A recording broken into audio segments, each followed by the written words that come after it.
काय वर्ष श्राद्ध कैलासवासी कालावती बरी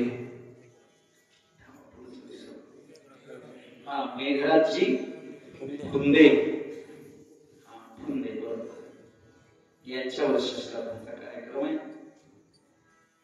काला शब्दावरून मी तुम्हाला फलीकरण सांगितलं. आता वर्ष श्राद्ध म्हणजे काय?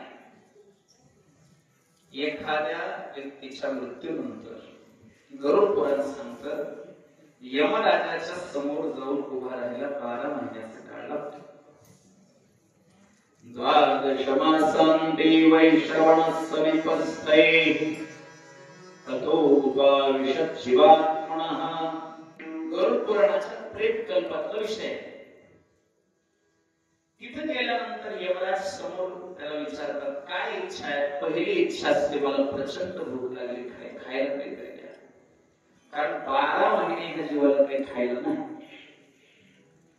इथं जर नैवेद्य दाखवला तर त्याला तिथून तृप्ती आहे. आणि जर श्राद्धा दिवशी नैवेद्य नाही मिळाला तर तो जीव तळमळत राहतो. विठ्ठल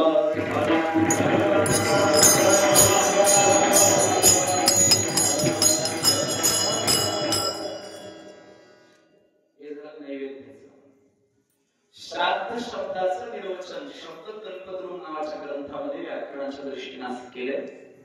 श्रद्धया अनुष्ठितम विधिं कर्मणां तदर्पितम तस्य नाम श्रद्धा. श्रद्धायुक्त अंतःकरणाने शास्त्राने सांगितलेला विधी करणं म्हणजे श्राद्ध. हे व्याकरण दृष्टीने श्राद्ध शब्दाचं निर्वचन आहे. आई किंवा वडिलांनी विधी ठेवलेला असेल तर त्यांच्या प्रित्यर्थ 12 महिने पूर्ण झाल्यावर श्राद्ध करावंच लागतं. शब्द नीट ऐका माझा. मराठीत एक असे रुळलेली म्हणून सांगू का? रुळलेली बाप दाखवलं नाही तर श्राद्ध करायचं. याचा अर्थच एवढा आहे. वडील नाहीत ना मग श्राद्ध करायचं. आणि वडील आहेत ना मग श्राद्धाची गरज काय? वडील दाखव कोणतं तरी एक ना. विठ्ठल विठ्ठल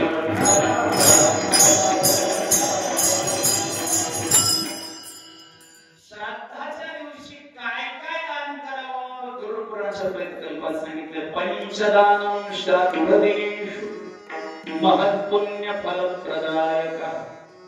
5 प्रकारचं दान करावं. अन्नदानं जलदानं वस्त्रदानं तथैव च द्रव्यदानं ज्ञानदानं विशेषोत्तम. अन्नदान पहिलं दान कोणतं? अन्नदान.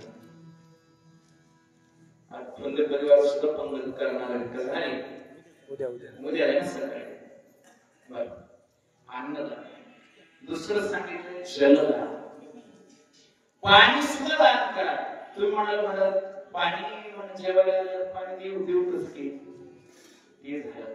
पण तरी पाणी दान करण्याचं एक विशेष पुण्य आहे. तिसरं दान आहे वस्त्रदान. वस्त्रदानं तथैव च. चौथं दान आहे द्रव्यदान म्हणजे दक्षिणेच्या रूपात पैशाच्या रूपात. आणि 5वं दान आहे ज्ञानदान. आता एक कीर्तन ठेवलंय हे कोण बसवलं? ज्ञानदान. अन्नदानापेक्षा ज्ञानदान श्रेष्ठ आहे. अन्नदानं परम दानं विद्यादानं तत्परम. अन्नेन क्षणिका तृप्ती ज्ञानेन विशुद्धं जीवनम्. अन्नदान केलं तर 2 घंटे 5 घंटे 1 दिवस पोट भरतं. पण ज्ञान मिळालं तर आयुष्याची तृप्ती एक नाही. विठ्ठल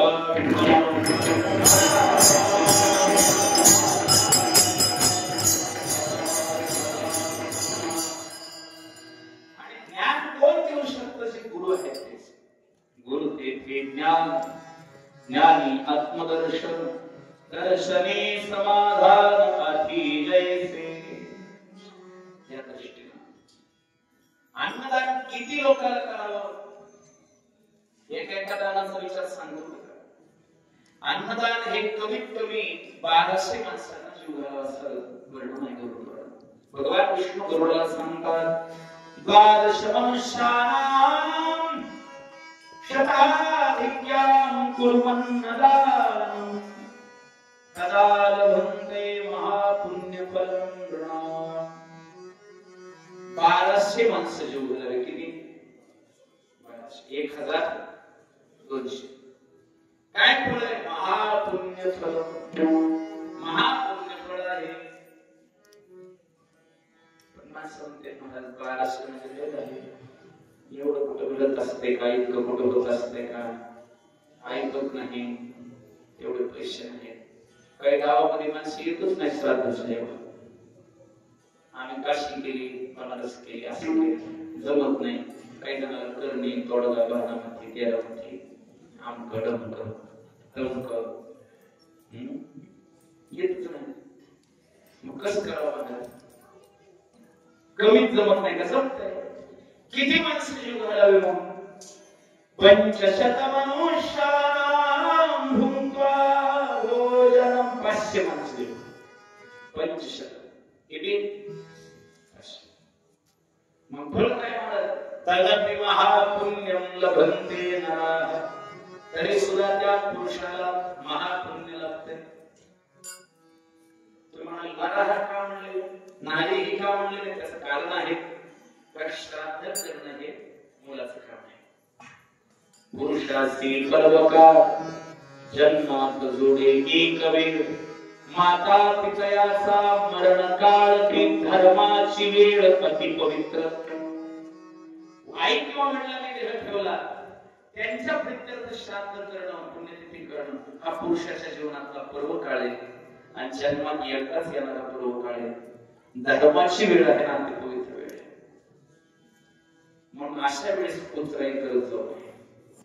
एकदम 500 दिले नाही एवढे कुठे जीव घालून त्याला पुन्हा मार्ग सांगितला. शतमनुष्यानां अन्नदानं कुरु.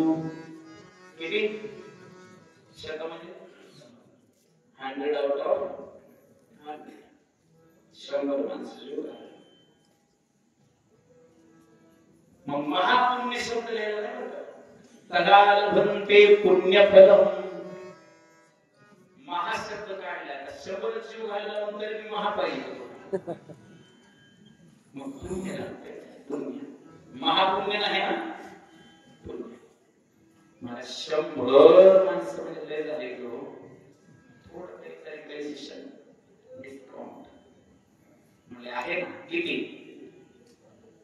12 मनुष्यानां कुर्वन्नदानं. 12 माणसं जीव घाला. चला किती? ओके. 12 माणसं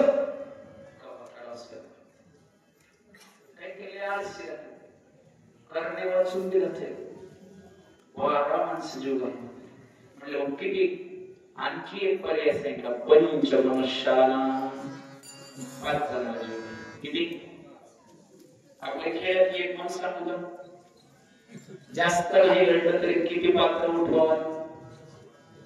किती? 5 पात्र. 5 पात्र म्हणजे जेवाय बसलेले उठा उठा म्हणून नाही बरं का. जेवून उठवा.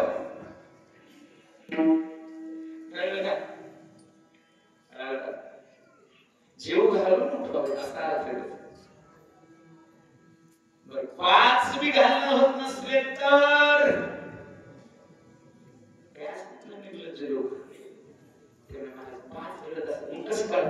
द्विमनुष्यानां भुंक्त्वा भोज्यम्. 2 जीव घाला. एक गण आणि एक श्री व सौ. Mister and Mrs. मिशन आहे तिचं नाव मिसेस. कपल एक जोडपं जीव घालायचा. जोडी चालते का? म्हणजे तदपि लभन्ते पुण्य सदृशम. तिथं पुण्य शब्द नाही. पुण्यासारखंच आहे असं समजा. बरं मला 2 माणसं जीव घालून असते काय एवढे वेळ जरी पण करावं म्हणजे असं करा. नका जीव घालू तुम्ही. अर्पयेत नैवेद्यम केवलम. फक्त नैवेद्य करा. तदपि आशीर्वादं लभन्ते पितृपुण्या. आशीर्वाद मिळतो. दूध करा ताट भरा इतकी वेळ जरी बोलतो हे पर्याय म्हणजे आहे ना त्रिअंजुलम जलम तर्पये तदा 3 वंजळ पाणी त्यांच्या नावानं वाहावं किती तरी मी काही माणसं त्याच्या पुढच्या विचाराचे म्हणजे तुळशीला पाणी घालायला तरी म्हणते कशाला तुळशीला घालायला आपल्याला तरी घाला तुळस काय फळं देते का सावली देते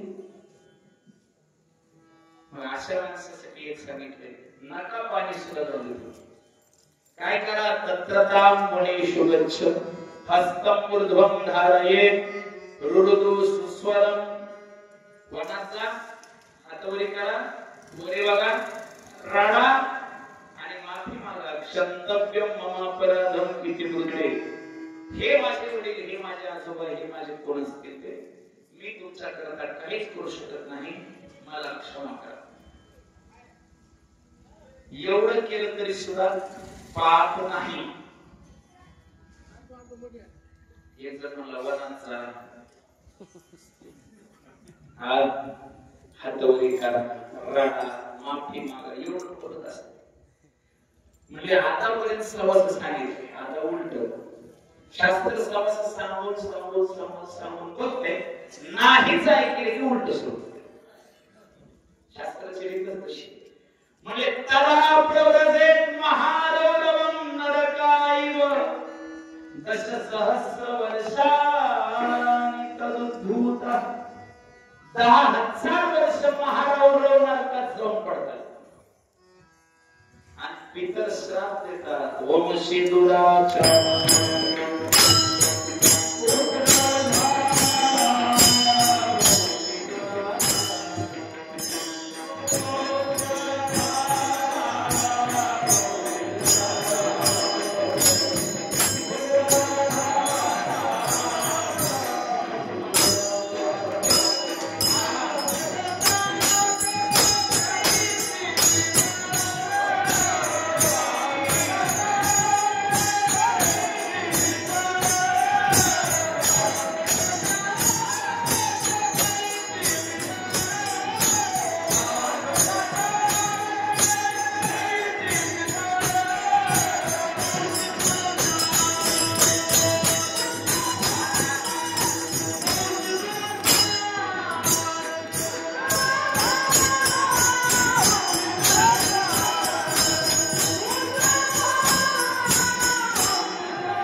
गीतेमध्ये उपासनेचे 4 प्रकार सांगितले. तो श्लोक ऐका. यंति देवव्रता देवा पितृयांति पितृव्रताः भूतानि यांति भूतेच्छा यांति मध्याजिरूपिमा. एक देव उपासना, दुसरी पितृ उपासना, तिसरी भूत उपासना आणि चौथी ब्रह्म उपासना. देव उपासना म्हणजे इंद्रदेव, चंद्रदेव, महेंद्र, वरुण, कुबेर, निरुक्ती, अर्यमा, अग्नी, अश्विनी कुमार या देवता त्यांची उपासना करणं देव उपासना.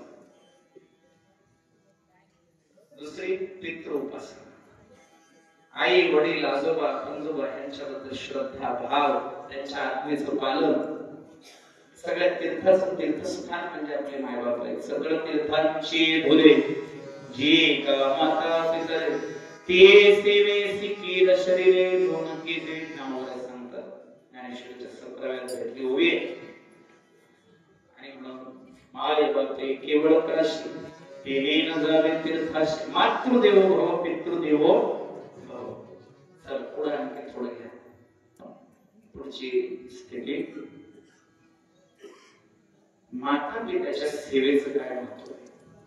पुंडलिकानं काय पुण्य केले. परब्रह्म पांडुरंगाला विटेवर उभा केलं पंढरपूरला, पण साधना काय केली पुंडलिकानं. आई वडिलाची सेवा. राजा रामचंद्र वडिलांच्या आज्ञेचं पालन म्हणून 14 वर्षाचा वनवास स्वीकारला. आप सब विशेष उदासी 14 बरिस राम बनवासी.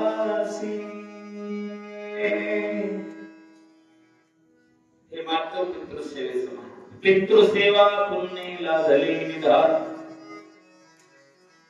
असं आहे बरं का.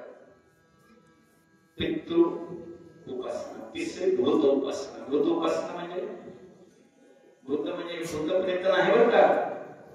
गाईला चारा, भुकेलेला अन्न, आणलेला पाणी, त्याचं नाव भूत उपासना. भूत दया गाई, पशूचे पालन, आणलेल्या जीवन वना माझे. आणि चौथी ब्रह्म उपासना म्हणजे माझ्या पांडुरंगाच्या प्राप्तीसाठी कुठलीच इच्छा न धरता पांडुरंगाचीच भक्ती करणं. त्याच्यातल्या चौथ्या उपासनेवर मला बोलायचं आहे आता.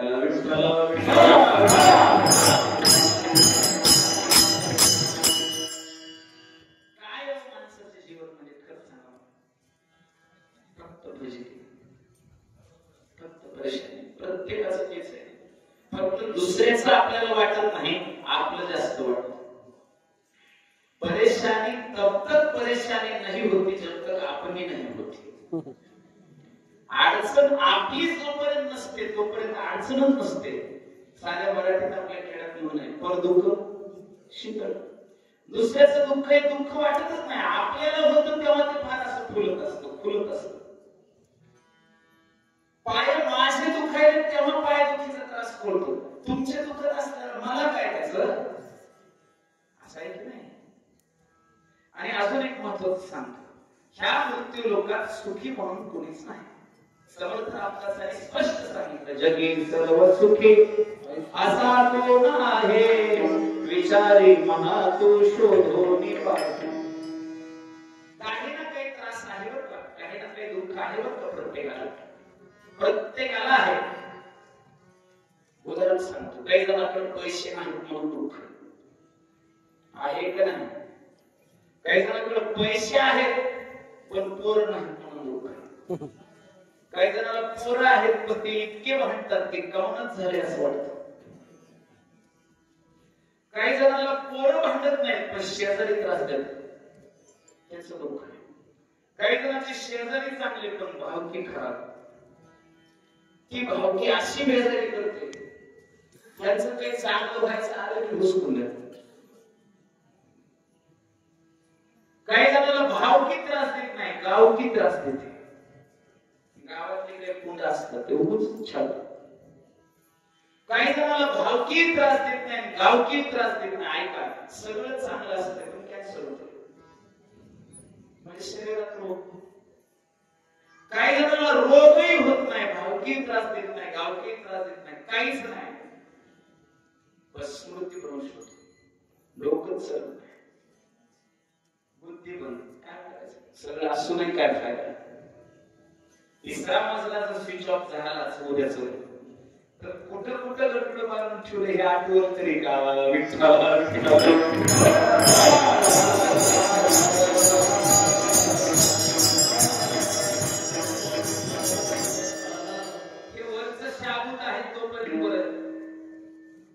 हे जर बघित गेलं काय बरोबर आहे की नाही.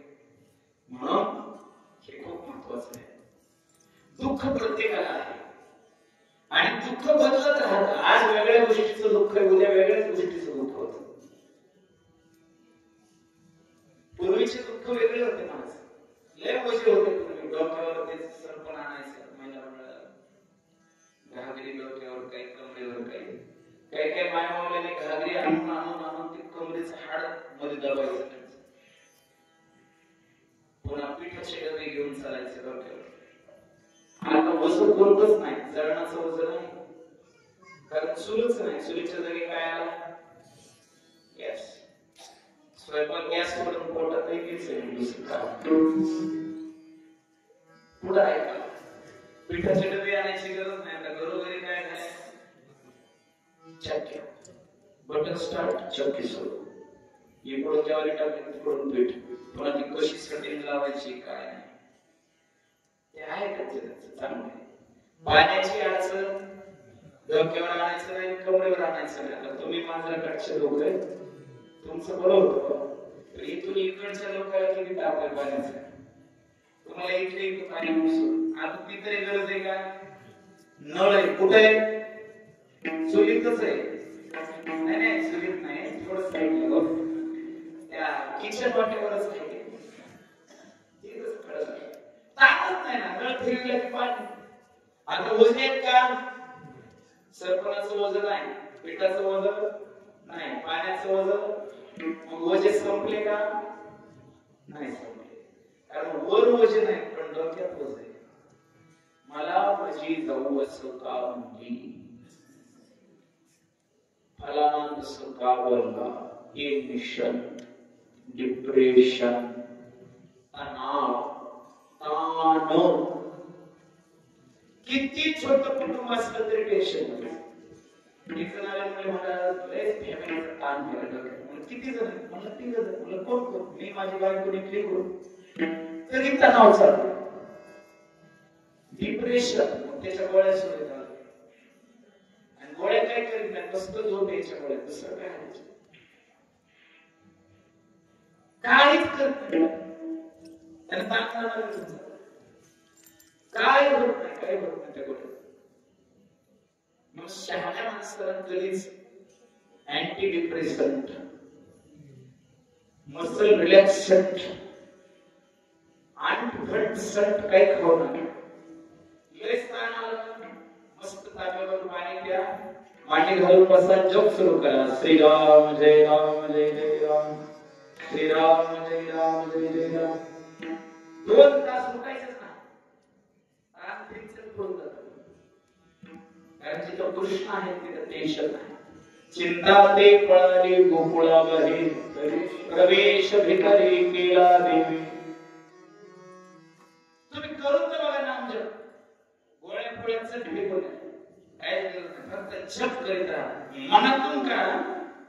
राग आला असला कुणाचा तर जप सुद्धा रागा करा. श्रीराम जय राम जय. हनुमानजीला राग आला, हनुमानजी रागाचा जप करते.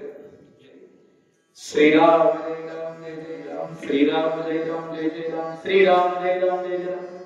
लयच राग, श्रीराम जय राम जय जय. करायचं नाही. नामाचे चिंतन प्रगट पसार.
ते कराले थे नाम चिंतन करा. कारण बाकी सगळी फजिती देजो. आणि मी म्हणत ना, तुकोबांनी सांगितलं, तुका म्हणे होत आहे आणि रोकडे पाहे फजित. लहानपण फजितीतच जात आहे. त्या लेकराला लोकच लोक असे हात लावले. एवढं बारक उगच किती छान आहे, किती छान. कुणी हात लावायला त्या हाताला त्याला टोच देतात. त्यात मच्छर चावला ना छोट्या बाळाला 2 महिन्याच्या. मच्छर तर किती त्रास होते माहितीये का? पहार असते का, पहार ती चुलीत घाला आणि गरम पहार अशी मस्त पैकी गाला तुम्ही इकडून काढाशी. जेवढा त्रास होते ना त्याच्यापेक्षा थोडा जास्त त्रास होते मच्छरीचा लेकर. त्याच्यामुळे उगा हात लावायचं वाटलं, लांबून बघायचे. आताच्या मम्मी लोकांना कळलं ना, तेवढे बघा काय बघा काय तुझी तू सांभाळून लोकांना हाताला त्रास होतो. जरा मोठं झालं की त्या मम्मीला ह्याची भूक येत कळत नाही. ते भूक लागली की रडत ती खेळली दिली हात आणि ती स्वतः मी ते पोर घेऊन बसते. ते निघाली का खापर, तिला नोटिफिकेशन येते. ती notification check reply to the डम डम डम ही इकडे रडत आहे. ती पाजाय धर नाही तरी नंतर असं तिला नोटिफिकेशन ते तिकडे चेक करण्याची खाली लटकत वाय असायचं मुंग खाली होते. ते खरं म्हणते आधी मला पाच गमत नाही पुन्हा बघ की काय असं वाईट आला विचित्र बालपण असं त्रासात चालतं. त्याचं दुःख कोणालाच कळत नाही लहान लेकराला. त्याला शाळेत कसलंच वाटत नाही. निवड बसविल्याशिवाय राहत त्याला शाळा म्हणलं की कळत नाही. मग लेकराचं पोट शाळेच्या दिवशी का दुखत ते माहिती नाही. परीक्षा जवळ आली की पोट दुखायचं. शिक्षक आहे त्यांना सगळं माहिती. डोकं दुखायचं पोट दुखलेलं वरून दिसत नाही ना. आणि फक्त पोट दुखणाऱ्या लेकराला सांगा परीक्षा कॅन्सल आहे 2 महिन्यानंतर ते म्हणते येतं घेऊन शाळेत. कळतंय का काही फार आवड काय काय दुखणे सुद्धा बनावट आहे.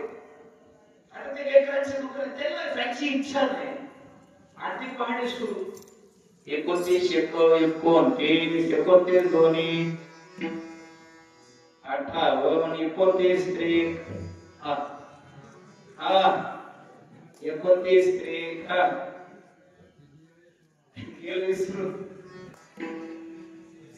इंटरेस्टच नव्हता पाठ करण्यात. 30 येते 30 30 30 दोन्ही 6 म्हणजे 60 तीनच म्हणायचं तर म्हणलं काय पाठ करू वाटत नाही पण केल्याशिवाय पर्याय. बालपण असं त्याला उगा असा मोठं झाल्यावर तुला असं करायचंय मोठं झाल्यावर तुला तसं करायचंय मोठं झाल्यावर हे नुसतं आशा धरून बसते. मोठं झाल्यावर काय काय मिळते की मोठं झाल्यावर काहीच मिळत नाही नुसते गणली काहीच नाही. मोटरसायकल घेऊन घेऊन तरी खंडारा घेऊन ये नवीन जिंकली त्याचे हप्ते फिटणार लोन. मग मोठ्या आशेने बायको केली. बायको म्हणजे डबल दुःख. आपलं स्वतःचं +1 1 + 1 किती होते 2 डबल दुःख. पुन्हा पूर्ण झाले तिबल दुःख. कारण आधी स्वतःचं दुःख एक गोळी घेतली वाजत होतं. आता आपली गोळी बायकोची गोळी करायच्या गोळ्या वाढलं तर कमी झालं. आणि मग संसारात राहून सुख कुणाला भेटत नुसता ताप. संसाराच्या तापे तापलो मी देवा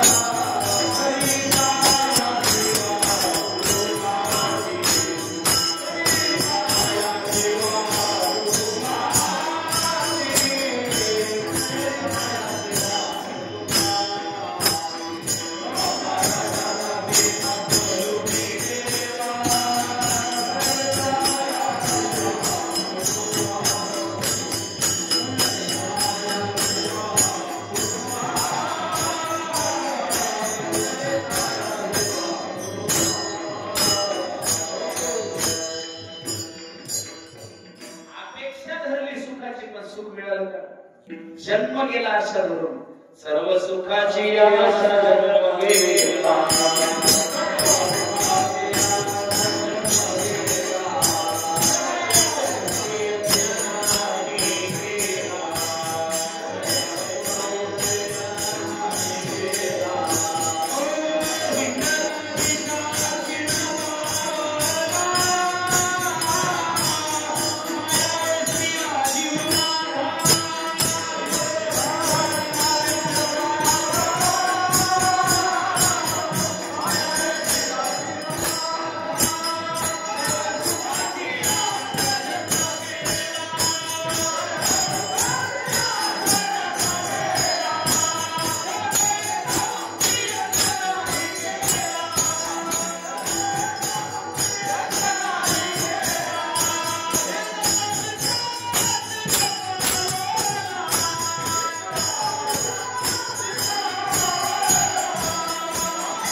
दिशा क्षण पावलं माया वेष्टीला जीव माझा. मग म्हातारपणाला ते सुखी होईल असं वाटते, पण होते का? उलट जास्त ताण. वृद्धपणी झाली मोह माया भ्रांती, नाठवे सेवते चरण तुझे.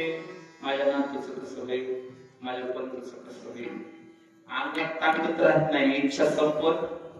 म्हातारपण लय वाईट मला बघून तर वाटतंय हो, आणि दिसाय कमी येते. बघू तर वाटतंय, दिसाय कमी येते.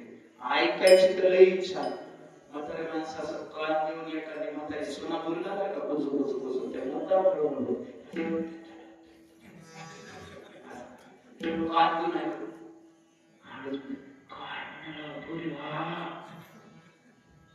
सासूबाई तुमच्या ऐकण्यासारखं नाही. अगं तुम्ही जे बोलायला होते मी करून बसते. म्हणजे संसार हो भांडणं असं तर ते असं काय सगळं झालंय म्हणतात, पण तरी ऐकू वाटतंय, ऐकू येत, खाऊ वाटतंय. लाडू खाऊ वाटते, शंकरपाळे खाऊ वाटते. डॉक्टरने सांगितलं शुगर आहे, साखर खाऊ नका, मरताल. खाऊ वाटते पण खाता येत. म्हातारपण लय अवघड. आणि पुन्हा पूर वाटून घेते. म्हाताऱ्याची वाटणी करते. म्हातारी बारक्या पोराकडून, म्हातारा मोठ्या पोराकडून. 2 वाडे बांधले होते बापानं. रस्त्याच्या इकडला एका भावाला दिला आणि रस्त्याच्या इकडला एका भावाला. म्हातारी इकडल्याकडे गेली, म्हातारा इकडल्याकडे. आणि दोघं वाट्यावर बसायचे सकाळी सकाळी उन्हाच्या तिरेपेला. उन्हाच्या तिरेपे बसायचे हो. आणि उघड पिळू एकूण बघायचे. सुना दाब काढली मधून. हे म्हणते मामाजी मध्ये भाव म्हणाले हो. ते म्हणलं काय इथं उन्हाची तिरेपे बरी वाटले. माहित आहे तुमची तिरेपे पलकडली भामाजी. काय त्या म्हाताऱ्याची माहिती कुठून या म्हातारीला दुसरी सुंदर काढली. आजो काय माझी गोंधळ निवडा नाही. कोणाच्या तिरपीला बरं की लय तिरपी सुधारली का म्हातारी उठून हे दोघं इकडे इकडे बसले. बोलाय चोरी, कारण हे ह्याच्या हिश्श्याला ते त्याच्या हिश्श्याला. आणि मान हालती दोघांची. म्हाताऱ्याची हालती म्हाताऱ्याची. म्हाताऱ्याची मान हालायची स्टाईल वेगळी आणि म्हाताऱ्याची स्टाईल वेगळी. म्हाताऱ्याची अशी हालती, म्हाताऱ्याची अशी आव नाही अशी. काय व्हायचं रे म्हातारपणी. मग हळूच ना तो कशी म्हातारी काय करते माहिती का, पेपर मध्ये गुंडाळून एवढी भाकर एखादा सफरस. कुणाला जाते कुणाला द्यायचंय आजी बाबांना. शिव मोठ्यानं म्हणते तिकडे सुनाय कधी काय रे पिंटू आजी बाबांना काय. ते म्हणते आजी बाबा कधी उपचार नाही म्हणून सांगतो. तिथं बिल असलंच पत्ता. ते 5 रुपये घेऊन गपची भाकर तिकडं. काय सांगा किती म्हातारे पेट करून पुढे हळूच काढून देते तिकडं. पेट करून म्हातारीला आवडती म्हणून दिली हिचे दात पडली. दात दुखायले खाताची आहे ना फोडायची आहे ना पेट करून. आणून फायदा झाला नाही काही. किती आवड म्हातारपण सोपं नाही म्हणायचं, रोग झाले. आणि म्हाताऱ्या माणसाच्या आवडीच्या गप्पा काय घेतली का शुगरची गोळी, तुम्ही बीपीची घेतली त्याच्याशिवाय आहेच. तुम्ही घेतली का अँटी इन्फ्लेमेटरी गोळ्या घेतल्या का ही चर्चा म्हातारपणी शेवटी. कारण रोगानं ग्रास शरीर, मरण जवळ आलंय. संसाराचा मोह सुटत. आदि शंकराचार्य चरपट पंजरी सांगितलं, मी एकटा बोलत नाही. आदि शंकराचार्य बोलतात अंगम गलितम परितम शनवेन घातिना अंगम गलितम परितम शनवेन जातम दोयाति देवानं तदपि न वंचति आशा पिंडम गोविंदम भज गोविंदम भज गोविंदम भज गोविंदम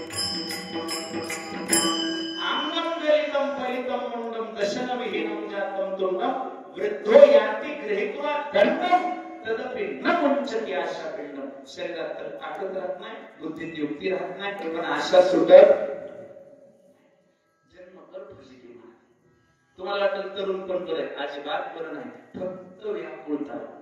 हे मिळेल का, ते मिळेल का, ते मिळेल का, मिळाल्यावर बी सुख नाही, त्याच्या पुढचं मिळेल का, ह्याच्यातच तारुण्याचं. तारुण्य नसे विषय व्यथा. विषय सुख नाही बरं का, विषय तारुण्यात अंगात ताकद असते, धडाडी असते, पण माणूस जितका तरुणपणात उगाचच तळमळत राहतो तेवढा कधीच तळमळत नाही. तारुण्यात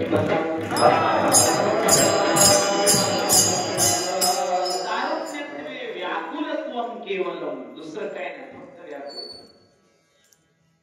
हे मिळवायचं, ते मिळवायचं, मनातलं बांधायचं, त्याच्यावरचा बांधायचं, त्याच्यावरचा एका दिवशी त्याच्यावरचा बांधून वरीच जाते, खाली यायचा विषय नाही.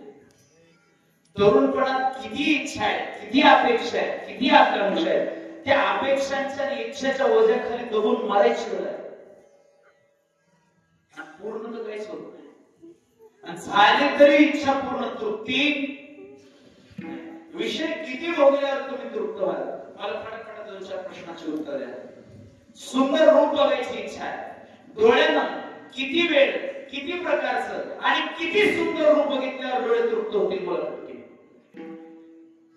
कानानं स्तुती ऐकायची इच्छा आहे, किती वेळा, किती जणांकडून, किती प्रकारची स्तुती ऐकल्यावर तुम्ही तृप्त व्हाल. बोला. त्वचेला स्पर्श सुख किती प्रकारचं, किती वेळा, किती प्रकारे भोगल्यावर तुम्ही सुखी व्हाल. बोला. एक जणाला यज्ञकुंड पेटलेला असं इतका अग्नी बरं का, म्हणजे अग्नी विझवा, त्याला तुपाचं बकेट आणलं, विझवा सुरू केलं. बोला ना, विझेल का?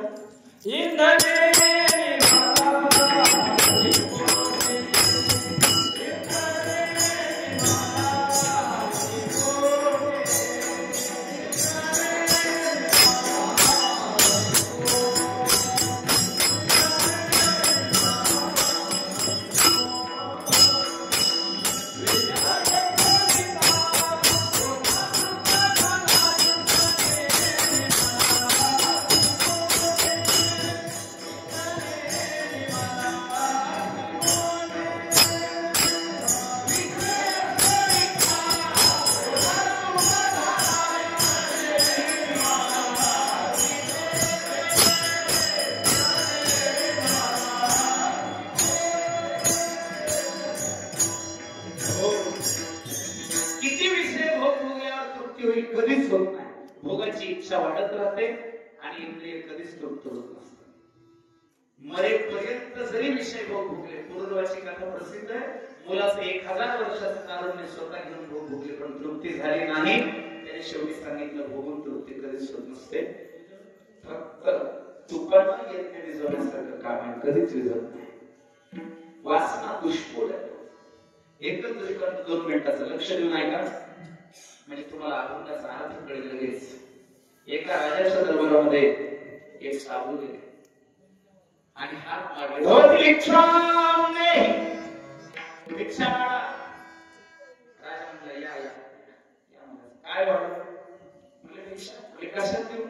त्याने एक असं भांडं आणलं होतं, 2 भांडं, त्याच पुढे केलं, म्हणजे माझ्या वाड्या. म्हणजे काय वाढू, हिरे देऊ का सोनं देऊ का चांदी देऊ, काय इच्छा आहे तुमची. म्हणजे तसं काय नका, हिरे नको, सोनं नको, मग काय देऊ. म्हणजे ज्वारी दे, आपली ज्वारी.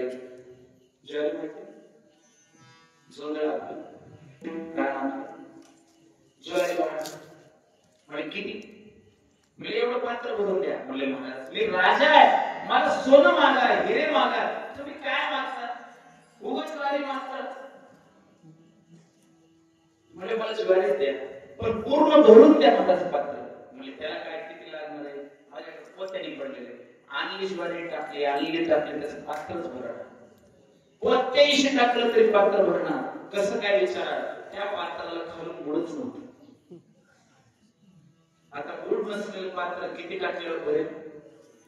मग विषय वासना तशीच आहे. स्पर्श सुख असू द्या, डोळ्याला सौंदर्य पाहण्याचा असू द्या, नाकाला सुगंध घेण्याचा असू द्या, नाहीतर कोणतं असू द्या, तुमची विषय सेवनानं, विषय भोगानं कधीही तृप्ती होत नाही. क्षणिक तेवढ्यात होत. पुन्हा अजून तीच भूक काय? मग ह्याच्यात विवेक जागा करावा लागेल का नाही? का विषय सुखाच्या मिथ्या छंदामध्ये आयुष्य वाढ घालवायचं? विषय सेवेचा कोण मग जीवनात ही सगळी फजिती त्रासच असेल. कशामुळं? कारण ती रचनाच कशी आहे, दुःखाला येऊन शाश्वत. कोणी कोणाला नाव ठेवायचं काही कारण नाही. इथं दुःखाशिवाय दुसरं काहीच भेटणार नाही. दुःख एवढी आहे हा, सुखाचा विचार नाही कुठे. आणि असलं सुख तर किती आहे बरं का. सुख पाहता जवा पाडे, दुःख पर्वता. सात माहिती ना जवा, एका तांदळाच्या दाणे सुख आहे, डोंगर एवढं दुःख आहे. मग मला काही उपाय आहे का नाही? उपाय सांगण्यासाठीच कीर्तन आहे. एवढ्या दुःखमय जीवनाला एकच उपाय आहे. काय उपाय आहे?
जीवन जगायचं ना, एकच उपाय.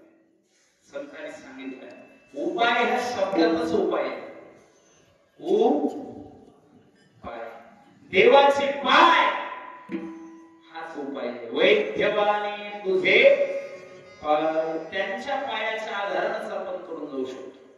तुका म्हणे तुमच्या पायांच्या आधार उतरेल खरे भवन. दुसरा उपाय वैद्यवाणी. वैद्य म्हणजे कोण? ह्या भवरोगाचे वैद्य, संसार रूपी रोगाचे वैद्य, जन्म मरण रूपी रोगाचे वैद्य कोण आहे? Who is real doctor? सांगा ना. जगात खरे डॉक्टर कोण आहेत? कोणी हार्टचे असतील, कोणी लंग्सचे असतील, कोणी गुडघ्याचे असतील, हाडाच्या अस्थि विकार तज्ञ, ऑर्थोपेडिक्स, काही काही डोळ्याचे ऑप्थॅल्मॉलॉजिस्ट, काही काही इयर नोज थ्रोट, काही काही जण त्वचेचे आहेत, डर्मॅटॉलॉजिस्ट. पण जन्म मरण रूपी हा संसार रूपी रोग जो मानला लागला ह्याचे डॉक्टर कोण आहेत? संत. संत महात्मे हेच खरे डॉक्टर आहेत. वैद्यवाणी तुझे पाय. त्यांनी वाखाणणी करून सांगितलं देवा ह्या जीवनाला उपाय एकच आहे. पांडुरंगाच्या पायाचं अखंड ध्यान करा, अखंड चिंतन करा, मग निश्चित तयाच्या चिंतने करतील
आपल्या काढून आज होळी आहे ना, पापाच्या ढिगच्या ढिग जळून जातील. फक्त त्याच्या पायाचं चिंतन करा. तुम्हाला देवाचे पाय आठवतात का? आठवत? खरं सांगतो, आपल्याला देवाचे पाय आठवत नाही. आपण लय शहाणे माणसं, आपल्याला काही आठवत नाही. आता इथं बसल्या सांगतो, श्रीखंड बघा आठवलं, गुलाबजामुन आठवलं, पुन्हा ते हे पांढरे असते रसगुल्ला, पुन्हा सगळं आठवलं. पाय आठवलं त्याचे, माझ्या पांडुरंगाचे पाय आठवलं. माझे चित्त तुझे पायी राहो राहो ऐसे करे काही.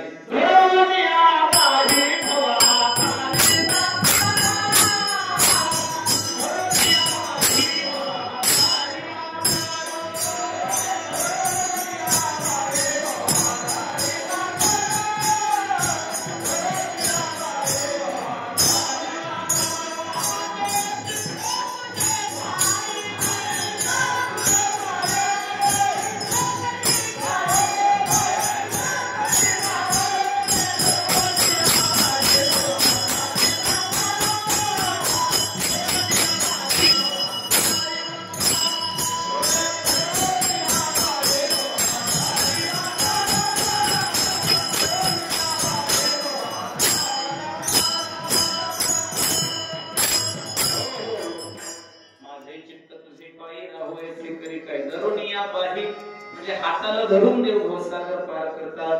धरुनिया बाहे भवसागराला. ऋग्वेदामध्ये चतुर्थाष्टकात प्रथम अध्यायामध्ये 23 क्रमांकाचा मंत्र पहा.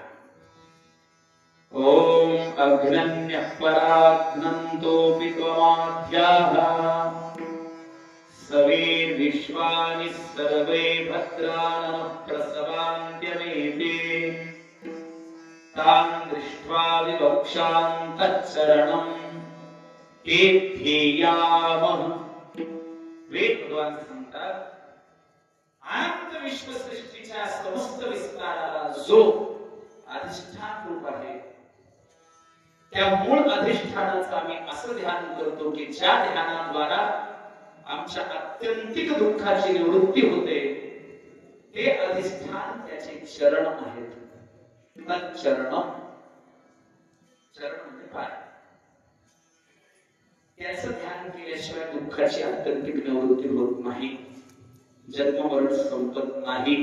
म्हणून तोच उपाय आहे, जीवन उपाय. वैद्यवानी तुझे पाय. श्रुती सांगते की आपल्या उद्धाराचा मार्ग त्याचे चरण. वेद वर्णन करतोय, वेदाची दिशा सांगते. चरण त्याचे पायच आहे तुमच्या उद्धाराला. पाय सुटले की तुमच्या मानवपीडा सुरू झाली. सीतेला रामापासून दूर करावं लागलं. रामाचे चरण प्रिय वाटले नाहीत, हरणाचं चर्म म्हणजे कातड प्रिय वाटलं. रामाला काय म्हणते, आता आपली आईच आहे ती, पण तरी बी असं नव्हतं बोलायला पाहिजे, पण बोलल्याच. होय मालक, मी तुम्हाला कवाच काही मागणे नाही, पण हरण किती गोजीला दिसते हो. कसलं सोनेरी भारी बरे गोल्डन देव, मला फार आवडलं.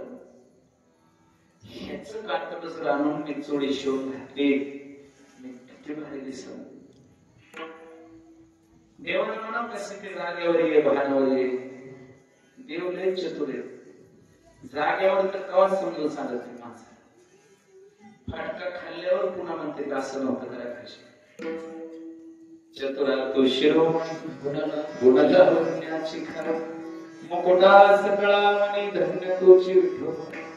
प्रभू रामचंद्र काय म्हणले, सीते सीते, मी तुझी इच्छा निश्चित पूर्ण करतो. मी जातो हरणाच्या माग, धनुष्यबाण उचललं आणि एखाद्या टिपिकल बायको जसं टिपिकल नवऱ्याला पळवीत राहते उगाच. काय करणार परवा दिवशी एक नवरा भेटला, एक पिशवी घेऊन असं पळत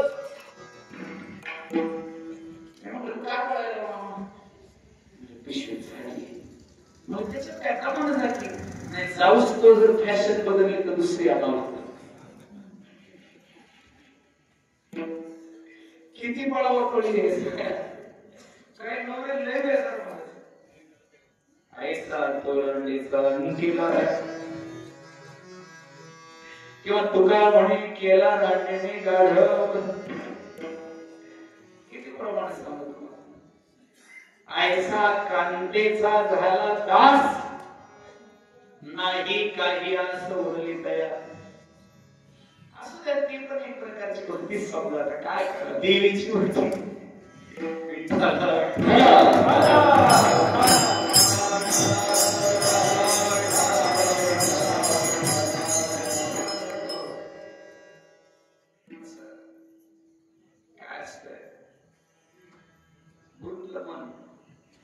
मनाची मनी गुंफियाला पाप रुक्मादेवीवरून आपलं विठ्ठली अर्पण नाही संसारी अर्पण येतात व्यर्थ गोष्टीमध्ये आयुष्य फलकट जो संसार एक पेसार भगवंत भगवंताचे पाय विसरत असाल ऐका तुमच्या वेळी हानी कोणाचीच नाही विसरले तया थोर झाली हानी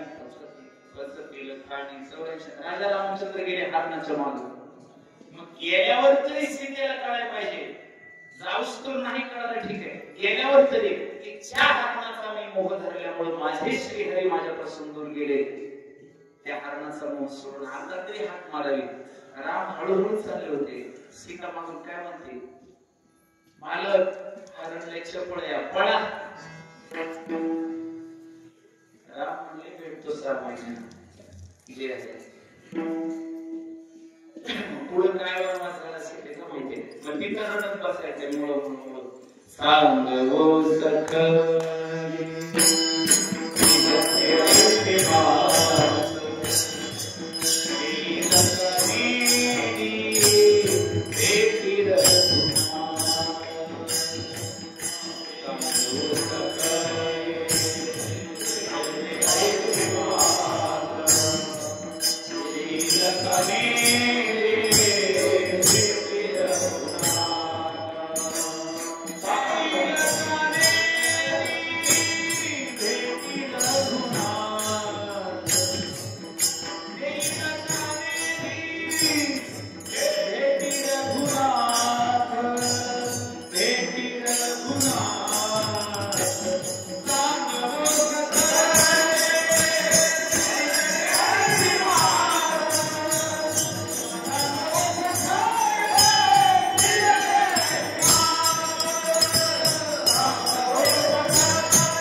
रावणाच्या दासीला विचारते सीता माझ्या रामशी विठ्ठल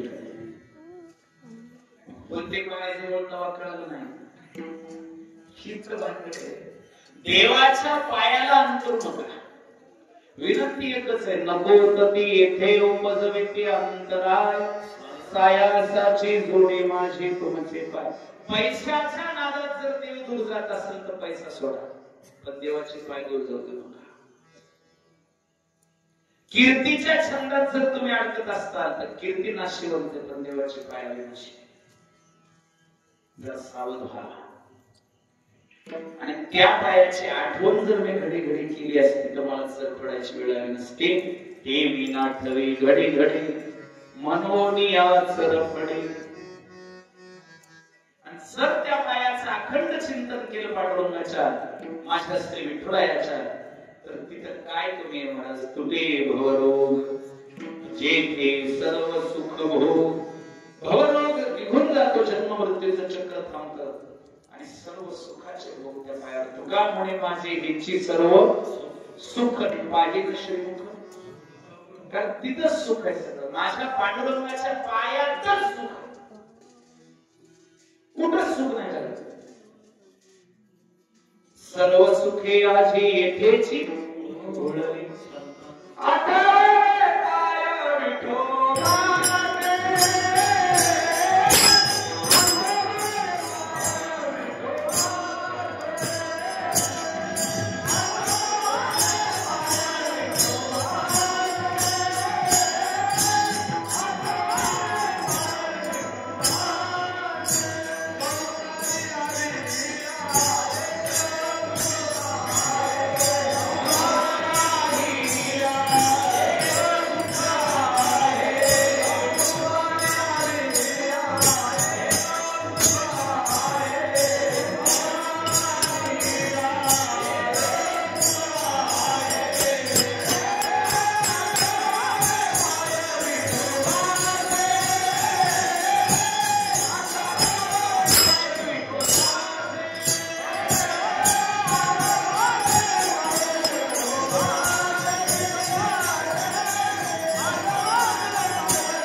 एक सुख आहे आठवावे पाय विठोबाचे माझ्या विठोबाचे पाय आठवा तुम्हाला दुःख स्पर्श करू शकणार नाही तुम्ही दुःखाच्या सागरात पडा पण माझ्या पांडुरंगाचे पाय विसरू नका नीट ऐका दुःख तुम्हाला दुःख करू शकत नाही तुम्हाला सुखी राहायचंय का राहायचंय ना एकच उपाय करा माझ्या पांडुरंगाच्या पायाची सारखी आठवण करीत राहा रात्र दिवस काही दुःख होणार एवढंच करा कर्जमे तो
आया चिंतो विठोबाच्या पाया मग ते पाय कुठं आहेत विटेवर दोन्ही पाय ठेवून किती सुंदर उभा आहे तुका म्हणे विटे तुका म्हणे विटे तुका म्हणे विटे तुका म्हणे विटे तुका म्हणे विटे तुका म्हणे विटे तुका म्हणे विटे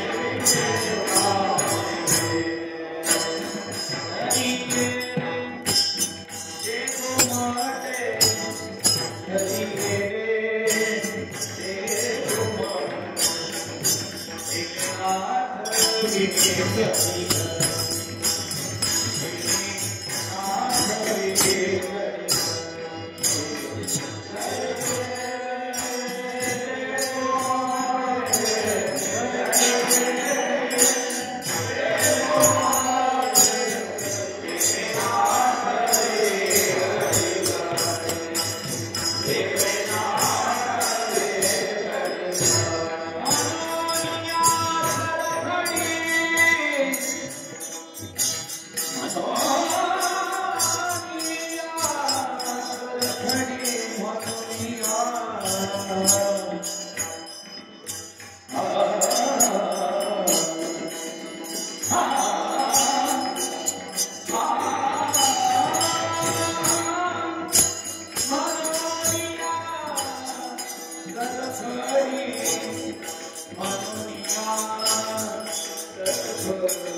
साहित्यावर बोलल्याशिवाय समाधान वाटत नाही, कारण मी साहित्याचा आचार्य आहे संस्कृतच्या. त्याच्यामुळे 2 मिनिटं फक्त घेतो, वेळ झाला कल्पना.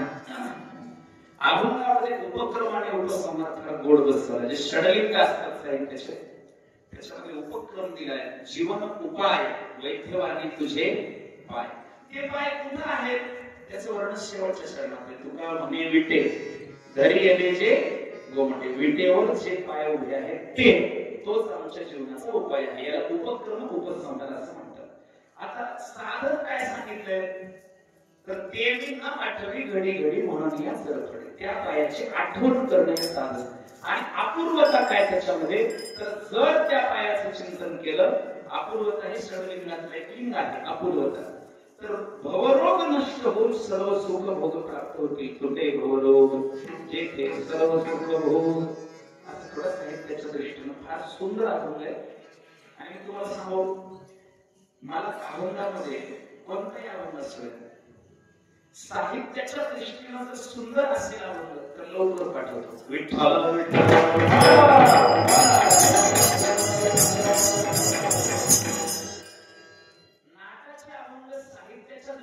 सुंदर नाही पण अर्थाच्या दृष्टीनं सुंदर.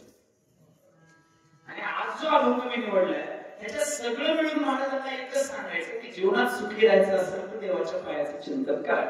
पण हे सांगण्याकरता जी शैली वापरली ती भाषा शैली किती सुंदर आहे बघा. मी अभंग पूर्ण वाचून दाखवते का, थोडं तुझी लावून ऐका. जीवन उपाय वैद्यवानी तुझे पाय ते मी न आठवी घडी घडी मनोनिया सरपडी. तुटे भवरोग जेथे सर्व सुख भोग. तुका म्हणे विटे धरी येते जे गोमटे. गोमटे म्हणजे सुंदर बघा. असं ते भगवंताचे पाय त्याचं चिंतन करा. एवढं सांगायचं होळी पौर्णिमेच्या सगळ्यांना पुरुष शुभेच्छा. आणि वैकुंठवासी कलावतीबाई मेघराज फुले यांच्या वैशिष्ट्याबद्दल कार्यक्रम. मी आता फोटो बघितल्यानंतर माझ्या लक्षात आलं मी यांना पाहिलेले कुठे कीर्तनात वगैरे येत असते येत होत्या.